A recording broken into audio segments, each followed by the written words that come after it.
It was Friday evening. My birthday falls on the 62nd day of the year. For some weeks, I had been eagerly awaiting this particular day. Marcus, my son, took me to a restaurant called Giovanni's Trattoria.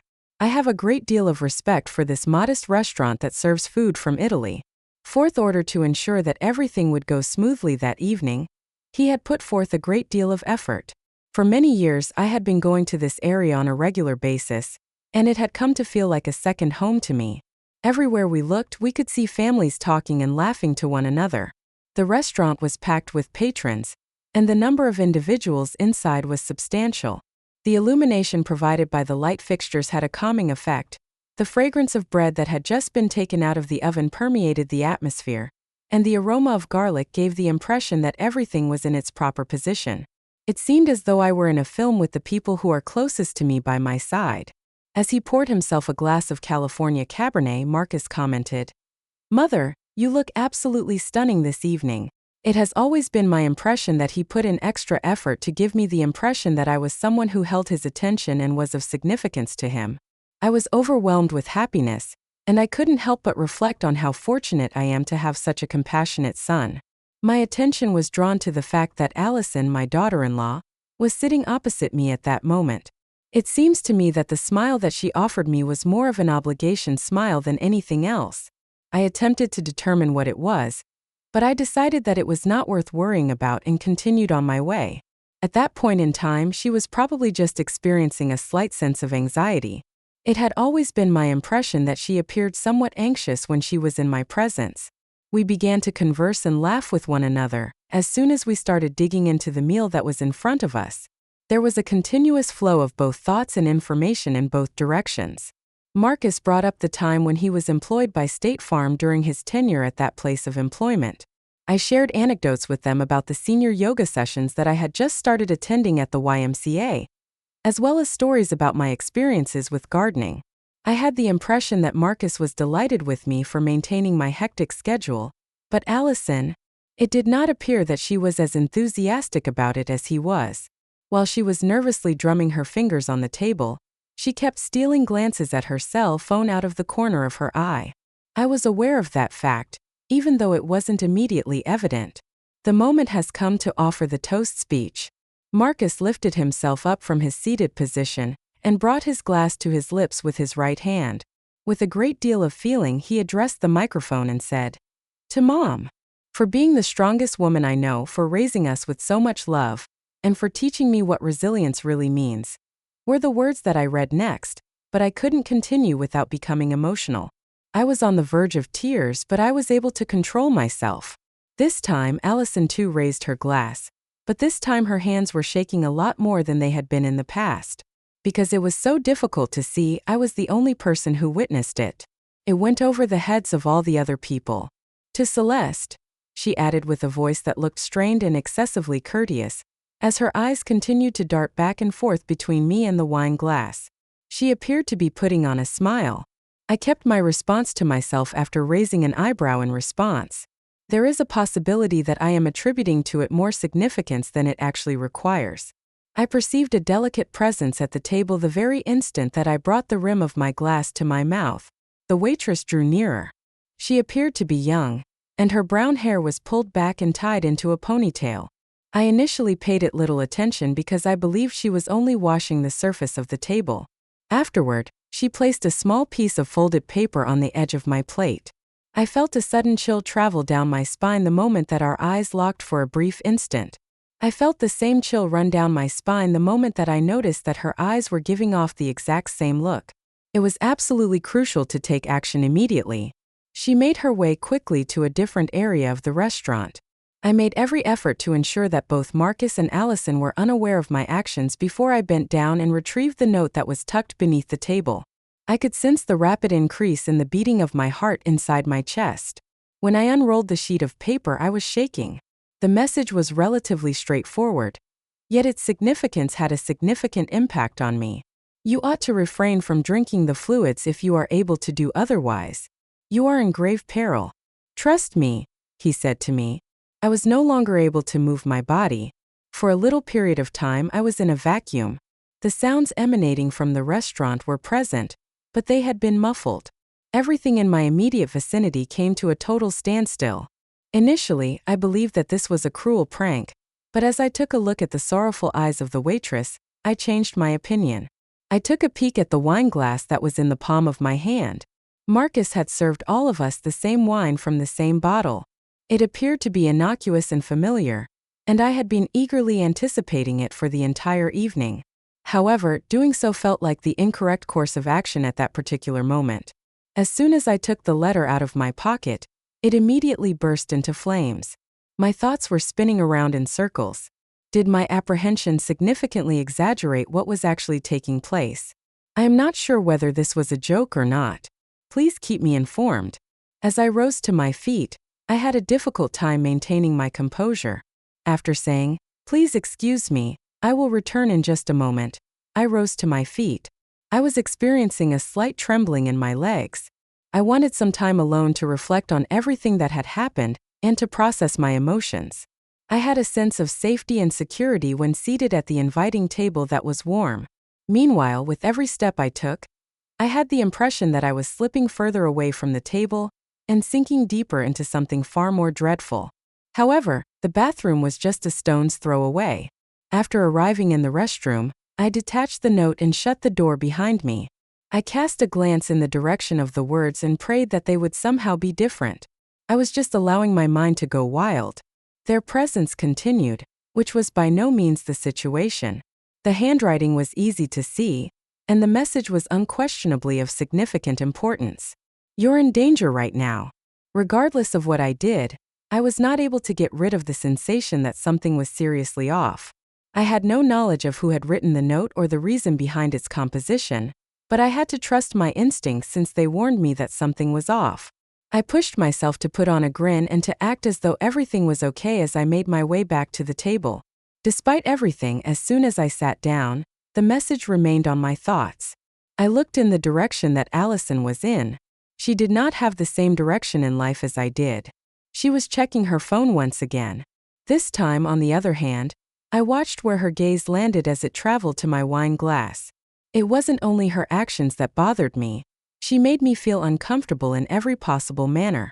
She maintained a phony smile on her face while her fingers hammered rapidly on the table, and she continued to stare at her phone. I was struck by a sense of discomfort as a result of this. It appeared that something unusual was taking place.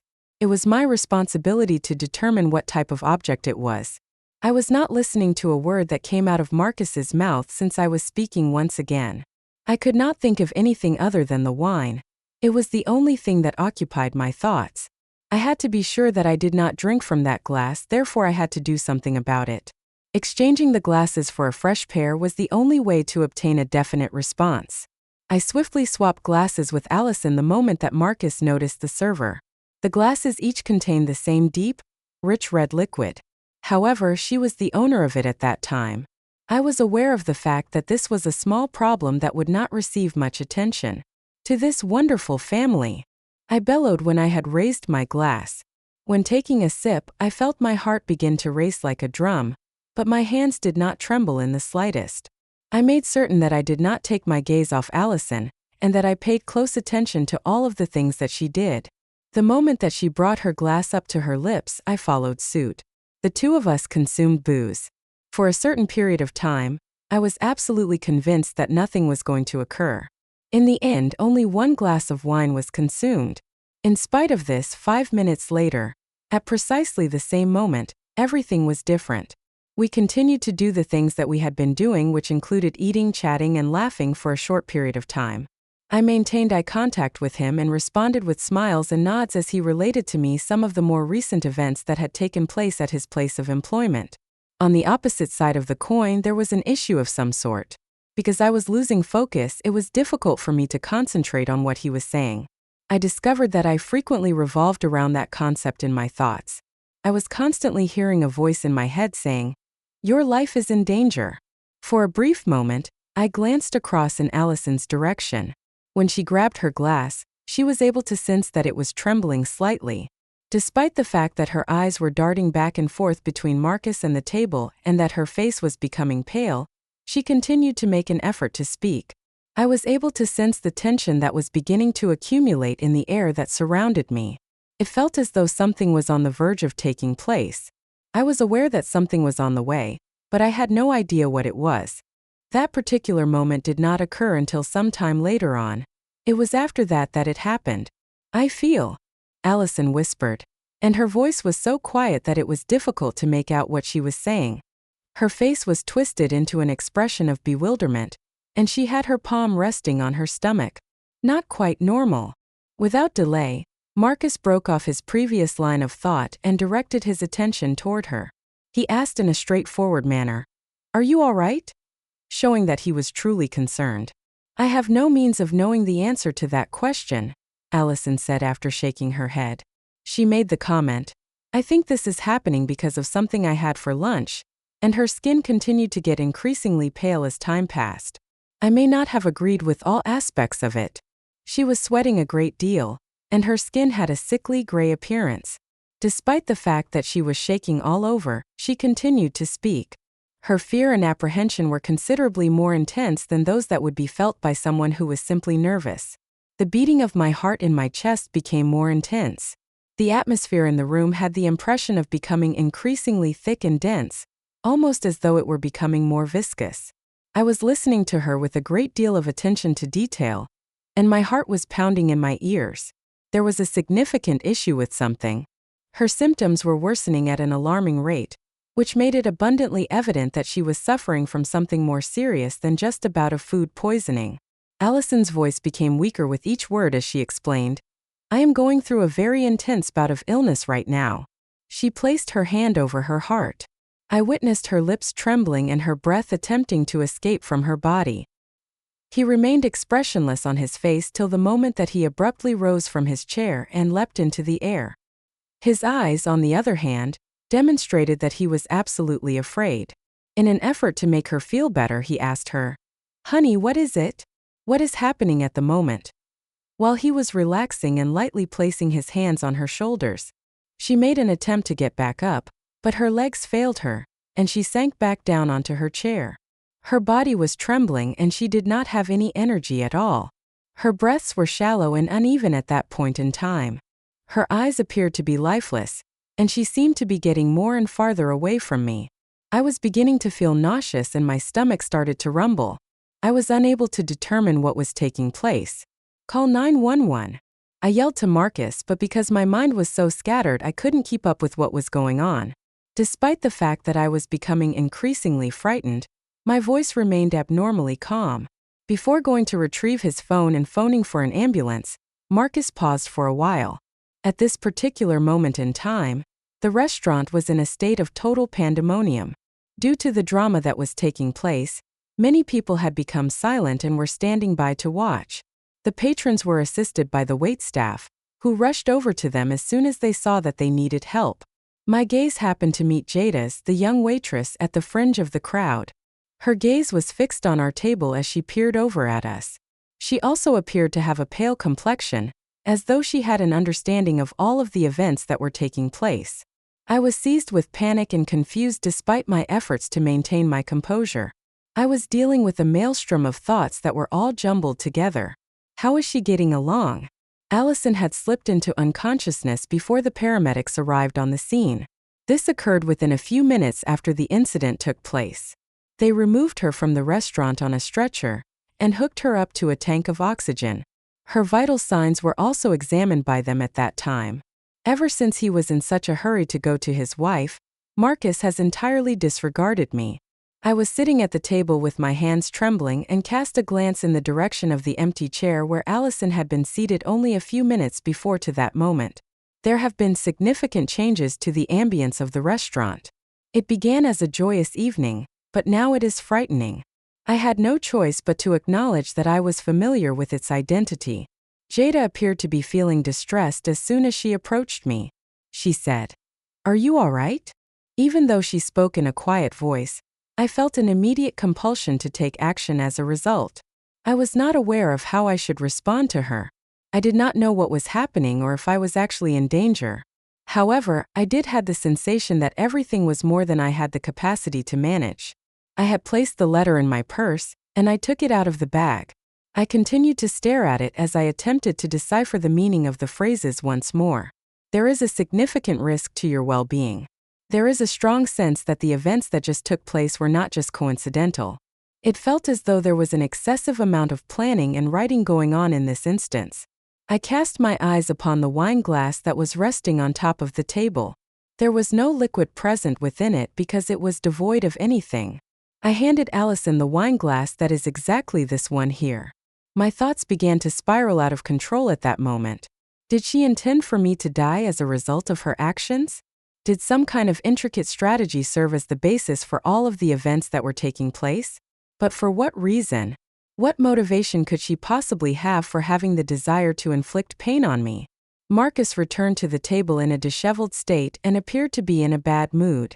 When I saw this look, it caused me to stop thinking for a moment. Her body is being transported to the hospital, he added as his voice trembled. I am not aware of the situation at all, the client states. The client continues by saying that in order to figure out what has occurred, a number of tests will need to be conducted, as experts have stated. It does not seem as though she will respond. That is not the behavior she is exhibiting. I gave a silent acknowledgement with my head, because I was not able to find the words to express how I felt. The disbelief that it had brought about was something with which I was still coping. It was as if my body had disconnected from me, and as if I were seeing the situation unfold to another person. Marcus responded by saying, I'm going to be with her. As soon as I can, I'll be back. I'm really scared, Mom. I reached out and placed my hand on his arm while leaning forward and I murmured, You should go with her. Let's see what happens. I was doing my best to prevent my voice from trembling. I had an unshakable feeling that something was amiss when I said, At the moment, she needs you. There was absolutely nothing ordinary about anything that occurred in this situation. Before leaving the restaurant, Marcus offered me a tight, brief embrace and a strong squeeze. I was the only one who was left at the table. I cast a glance in the direction of the other people who were consuming food. They were gazing at me and conversing to each other at this point, but none of them approached me to join the conversation. Just as I was at that very moment, they were presumably all wondering what had happened. For such a long time, I remained sitting there after Marcus had departed.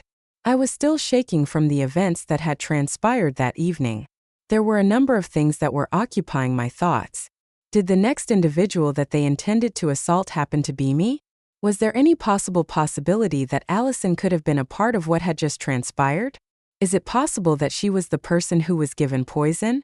Did the wine contain anything at all? I could tell that Jada, the server, was feeling nervous as she removed the dishes and flatware from the table. I could see by the expression in her eyes that she had not spoken anything about it at first, but I could tell that she was holding something back. I prevented her from departing once she had already begun to make her exit.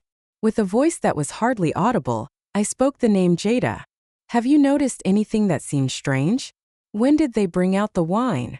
She paused for a time after lowering her gaze to the table. She continued to speak in a subdued voice.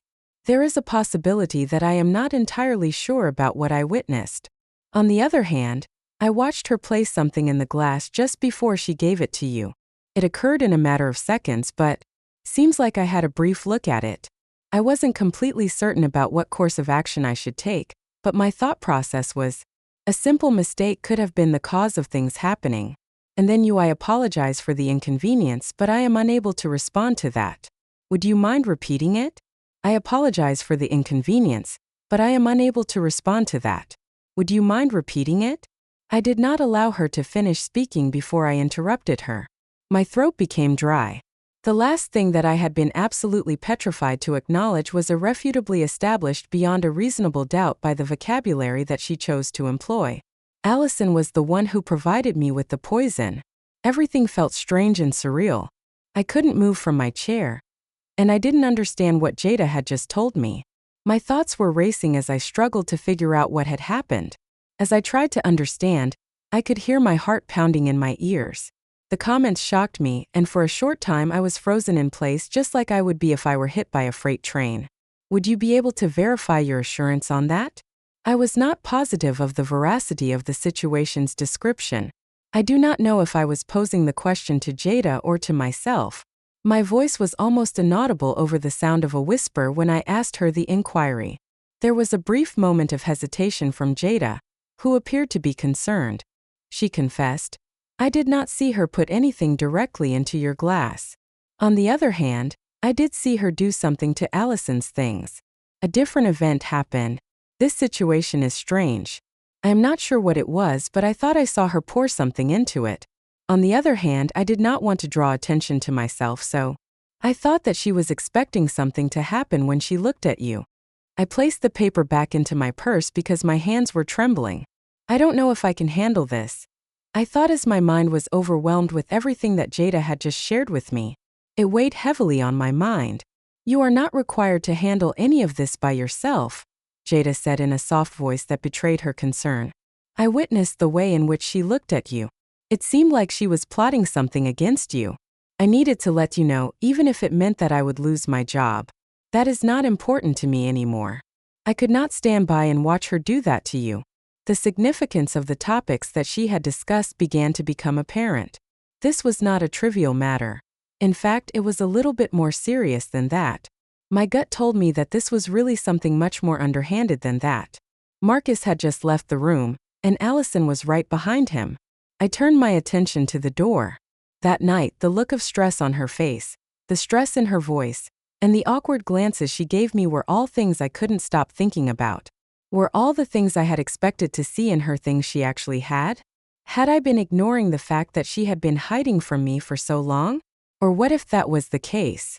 I leaped out of my seat immediately because my legs were shaking so violently that it felt as though they might give up at any moment. I needed to hurry to the hospital as soon as possible in order to find out whether Allison was truly guilty for what had happened. I was overcome with a feeling of terror and dread after considering all of the other possible scenarios. I had just made my way out of there swiftly, and Jada immediately noticed. Her voice trembled as she questioned, "Celeste, where are you headed off to?" "I have to talk to Marcus," I murmured, my voice trembling. "I need to know what is going on with Allison. She has to be aware of what is going on. She is entitled to know the facts about the situation." "You shouldn't go by yourself," Jada replied. "I'll drive you." Her eyes were filled with a mixture of both sympathy and sadness.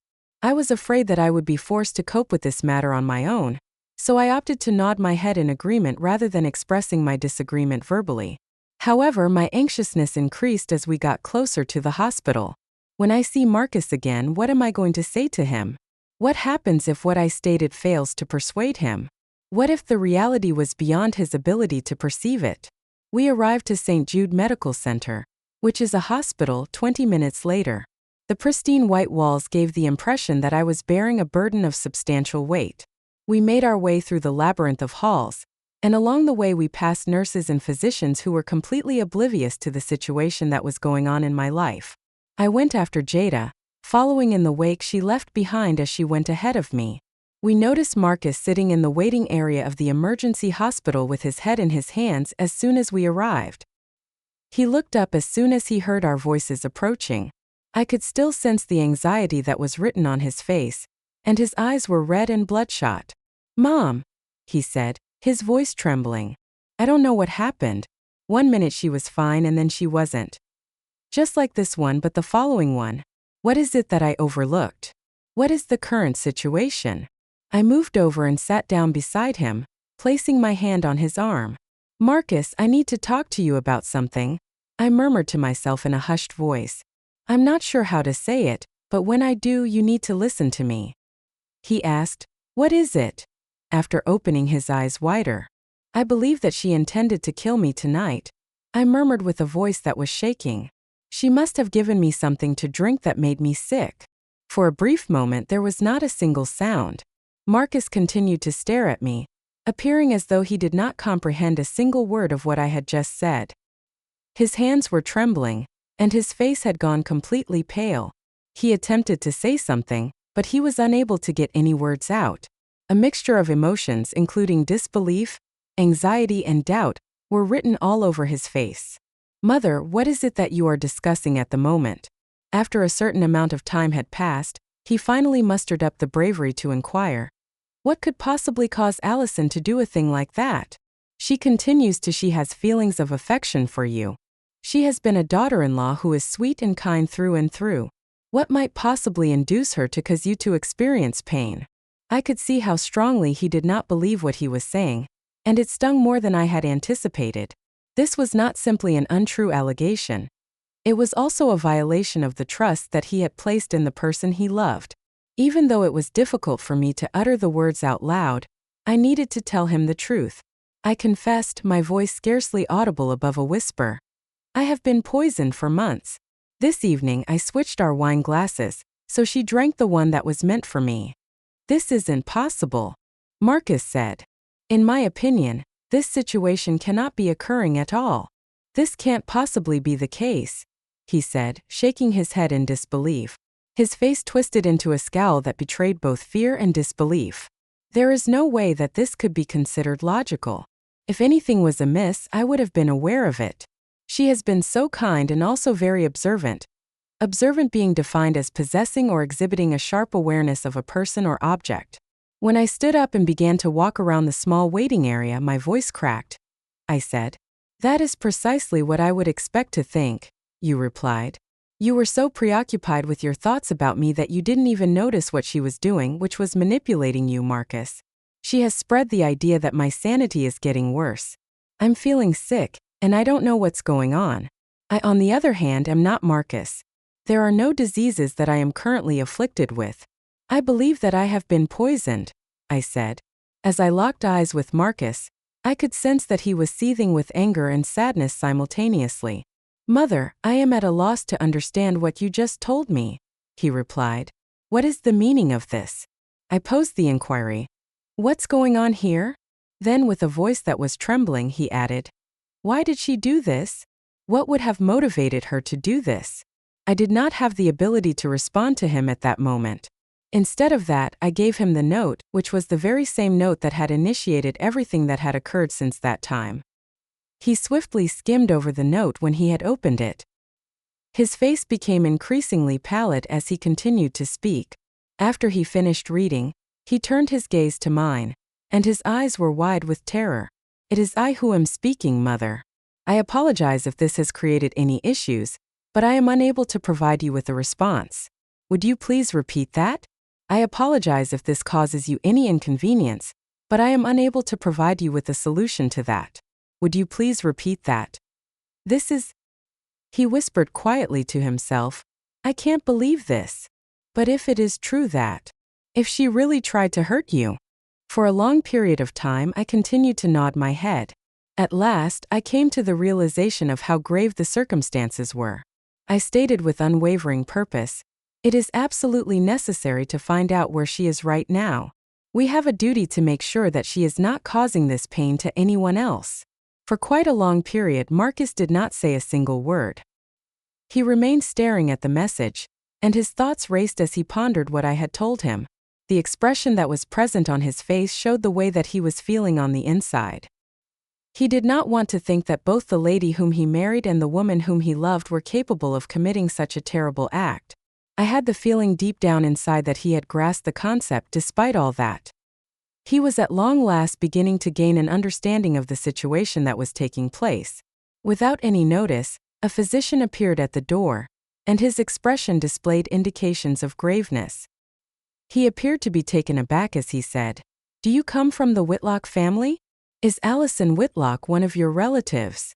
Without pausing to consider the consequences of his actions, Marcus sprang to his feet. His expression betrayed the fact that he was petrified. "Indeed we are," he stated, and his voice trembled as he uttered those words. "Is she all right?"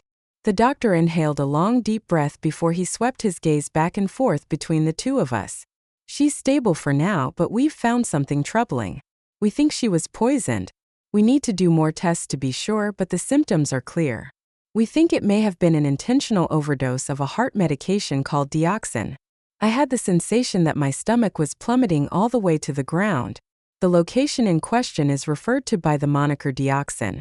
I was already acquainted with his identify. I had heard his name mentioned before this. It was a medication that was used to maintain a regular heartbeat, and to treat a number of different conditions that affect the heart.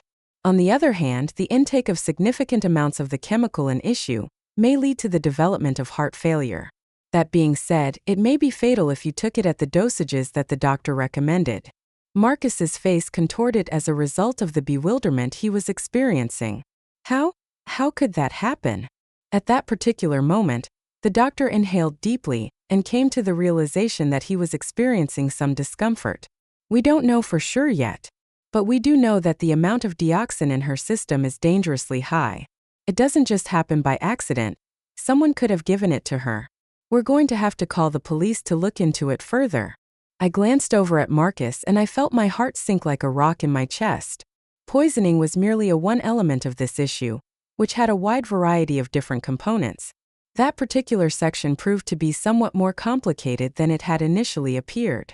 This was significantly more unpleasant than the events that had taken place previously. It was only the first step in a procedure that would take much longer than any of the people involved had anticipated. I was able to feel the beating of my heart in my chest the moment that I heard the words that came from the doctor's mouth. After a significant period of time, the reality of the circumstances eventually became apparent. I had been the victim of something terrible as well. Allison was not the only person who had been through an experience like that. On numerous occasions, I was given poisonous chemicals. In order to reinforce the point, the doctor repeated once again, "Someone gave it to her." This event is not random. However, we are unable to demonstrate this at the moment.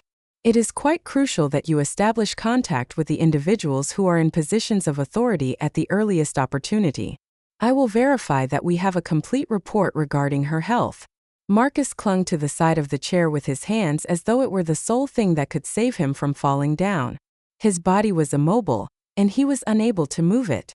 "However," he began to say, but his voice trembled, making it clear that he believed the idea was completely nonsensical. Regardless of the circumstances, what conceivable motivation could somebody have to desire to cause her pain? For what reason would she do that? What may be the reason that you made her so angry that she wants to inflict pain onto you? I am unable to locate the specific item that you are seeking.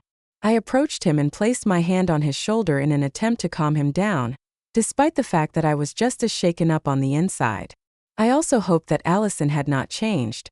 I wanted her to be the same woman I had trusted and the same person who had been a member of our family. Things had changed, though. It was as if I were looking at everything with a new pair of eyes. Marcus was not responsible for the situation in the slightest. That was the reality of the case. Why would someone who claimed to care about me want to cause me pain? Greed was the plain and direct answer to the question. I had the same train of thought, and it gave me the chilling feeling of a shudder that runs down one's spine. For months, possibly even years, Allison had been holding us in her thrall and making us dance on her strings like puppets. She pretended to be concerned about my well-being in order to exploit the worry that Marcus felt for my health. As a result of this, she was able to make him feel a lack of confidence. That was only one portion of the entire account, however. I continued to reflect on all of the strange events that had taken place over the past few months while the doctor was speaking to Marcus. The fact that Allison was showing a greater interest in my financial issues, and that my mother would frequently remind me to get my affairs in order, as I grew older led me to believe that both of them were looking out for me and attempting to exert control over me. I reached the same conclusion, but I didn't confess to myself that I had been deliberately disregarding this reality until it was too late for me to do anything about it. I would like to know some information about some items. I had obtained them at that exact moment. The statement that the doctor made, "It is absolutely necessary for us to go and have a conversation with the police," caused me to become momentarily distracted from my line of thought. You must be prepared for something like this to happen. If we are able to determine that this was done intentionally, there is a possibility that there will be serious repercussions. At the moment, it is not known who else may have been involved. "I apologize, Mother," I replied, directing my gaze at Marcus, who appeared to be taken aback and embarrassed. This is the first time that I have ever laid eyes on this object.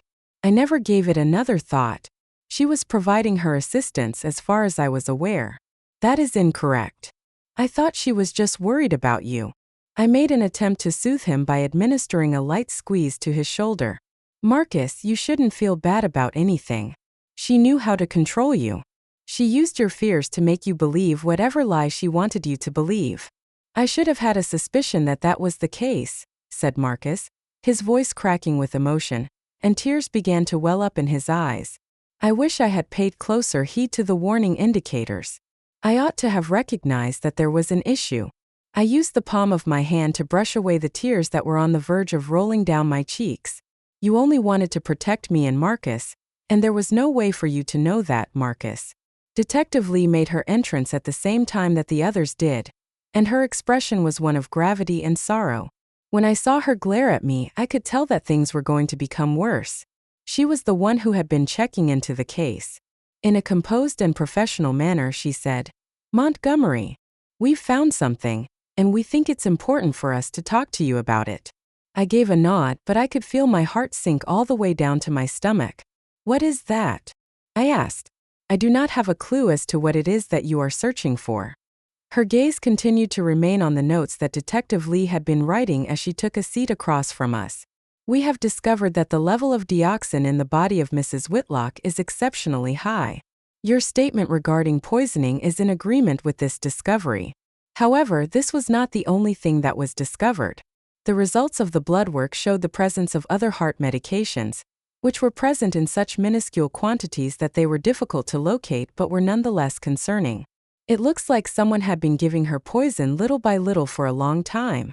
I was under the impression that the modest doses of whatever it was that Allison had been giving me were gradually sapping my strength, which made it difficult for me to carry out my usual activities. There have been times in the past when I got the feeling that my stomach had turned completely inside out. Tonight, drinking wine was not the only factor that contributed to this happening. It could have been going on for even longer than that. It had been going on for several months." His voice trembled as he started to speak, and he asked, "Are you implying that she has been poisoning both of us? If it is indeed what took place, how much time will it take?" The oxygen atom that is a member of the carboxylic acid group has a greater electronegativity than the oxygen atom that is a member of the hydroxyl group. This is the factor that causes this to occur. I don't have the ability to find the exact thing you're looking for. It would appear, Mrs. Montgomery, that you were not the sole participant in this incident. It would appear as though money is the primary concern, but we are still in the process of collecting all of the information. We have uncovered evidence that demonstrates that she was attempting to get control over your finances. In addition, she was making an effort to persuade Marcus to relinquish his power of attorney, which would have put her in charge of your finances. She was preparing to take everything away from you, stated Detective Lee. At this point, I finally began to understand what was going on. I had the impression that I had just been hit in the stomach at this moment in time. The instructions that Allison had given to me to allow Marcus to act as my agent. The little indications that I was slipping toward insanity for several months now. It would seem she has been putting in the effort required to achieve her objective. At this point, it appeared as though everything was solely for the purpose of profit. She was interested in taking possession of everything that I owned. Once I was no longer able to provide her with any benefit, she would have gotten rid of me. How could I have been so unaware of this particular fact? Marcus asked in an apologetic voice that was so soft that it was almost impossible to hear. There is nothing I can do to pinpoint the particular thing that you are now looking for. I gave him a hug and did my best to console him in an effort to comfort him. Marcus, you were unaware of this. In order to ensure that this would take place, she completed every step that was required of her. Detective Lee showed each one of us compassion as he addressed the group that we were all a part of. There is still one thing that needs to be done. After doing another investigation, we found evidence that had not been seen before. The nursing student who has been following Jada Reynolds, your daughter-in-law, is a student nurse. She has been looking into her for a long time. The evidence shows that Allison has a history of acting this way. I was quite thankful for the waitress who had previously assisted me in my time of need. Following that, I experienced a profound sense of sadness. For years, Allison had done this to me, and it had only resulted in anguish and suffering for me. Is everything all right with Jada? Is there anything she requires? My voice trembled as I spoke a barely audible Jada. What happened? I can't find the exact thing you're looking for. The muscles behind Detective Lee's eyes relaxed. One of the first individuals to lose their lives as a result of the incident was Jada's grandma, Eleanor Washington. She passed away as a result of a comparable combination of circumstances. Jada had an inkling that something was off, but before she was able to find out what that something was, it was already too late to take any action. For the purpose of collecting evidence that could be used against her, she has been tailing Allison for several months. Shortly after witnessing the events that had taken place earlier that evening, she came. I was overcome with a surge of thankfulness that swept across my body. I was really grateful to Jada. To rescue me, she has always been ready to make any kind of sacrifice, regardless of its magnitude. She witnessed a criminal act and decided to take action to address it, rather than turn a blind eye. She rescued me from a fate that was far worse than passing away. I need to see her, I stated with resolve all of a sudden. It is my duty to express to her how thankful I am. She has the right to know how grateful I am. Mother, are you really serious when you say that? I inquired about Marcus when I turned my attention to him. My face clearly showed how shocked I was. After thinking about what happened, I can't find the exact thing you're looking for. With total assurance, I declared. I owe her my life. I need to let her know how thankful I am to her. It should be common knowledge for her that she has made the world a better place. As soon as we were discharged from the hospital, we headed to the station to meet up with Jada. I was looking forward to seeing her again and expressing to her how much I appreciated everything that she had done for me. The notion that my mother had been correct all along, and that she had taken every conceivable risk to ensure that I survived was something that I could not comprehend at all. As soon as we arrived to the police station, we discovered that Jada was sitting in the waiting area. Despite the fact that she looked as though she were completely weary, she remained resolute. When I caught sight of her, I found that I could not help but return her grin, and I perceived that her look transformed into one of relaxation. Jada, there are no words that can fully express how grateful I am for everything that you have done for me, I murmured as I approached her. You have saved my life. Tears welled up in the corners of Jada's eyes as she took her first step toward standing up. I couldn't possibly just sit back and do nothing, she replied in a hushed tone of voice. I felt that I simply had to take action. I also couldn't allow what had happened to your grandmother to happen to you.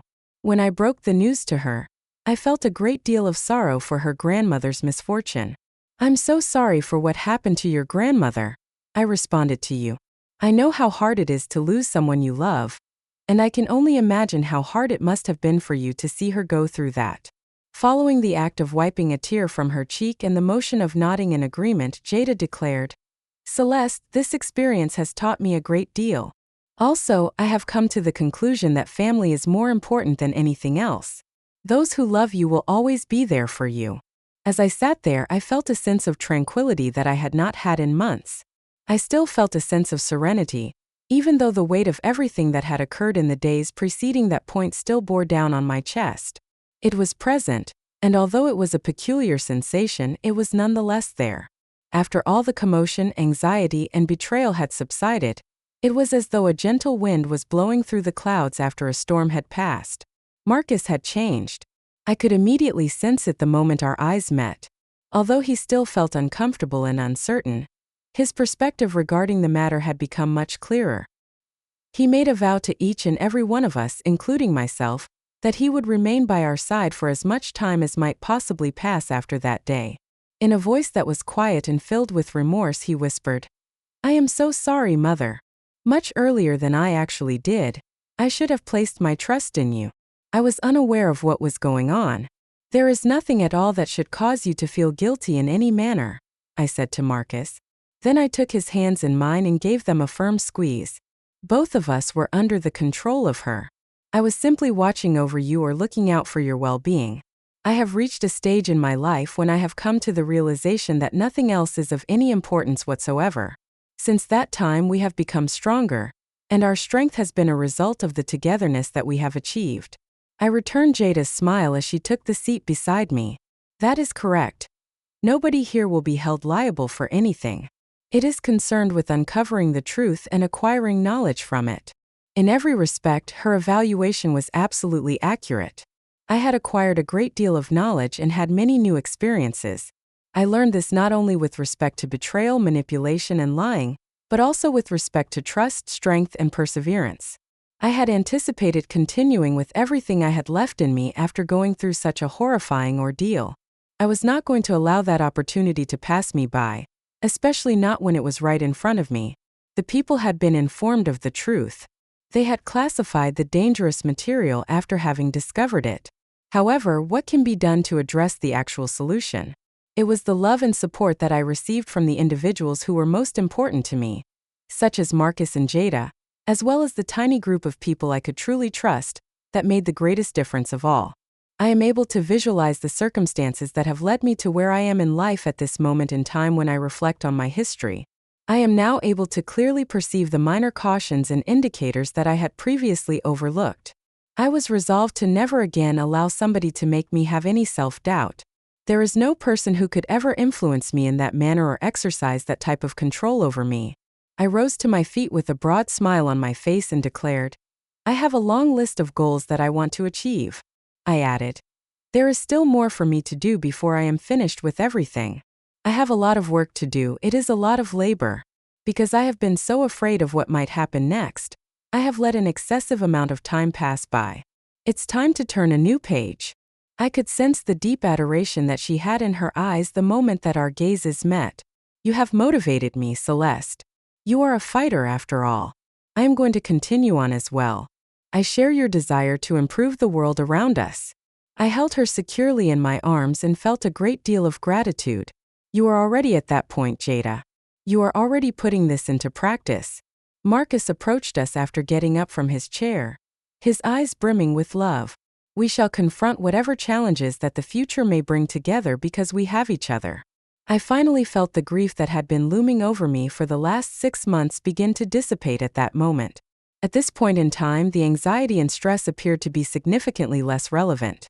I had re-established my connection with my family, my health had improved, and I had once again found a sense of serenity within myself. I felt a newfound sensation of power welling up within me as we departed from the station and carried on with our day. Life is full of surprises and occurrences that take us by complete surprise. People have the ability to cause you emotional pain, violate your trust, and make you feel miserable. In the end, though, how you get back on your feet is what truly matters. At that point in time, I was prepared to get out of bed. I was prepared for anything and everything that might occur in the future. If you have ever been in a situation like this one before, do not be afraid to speak out.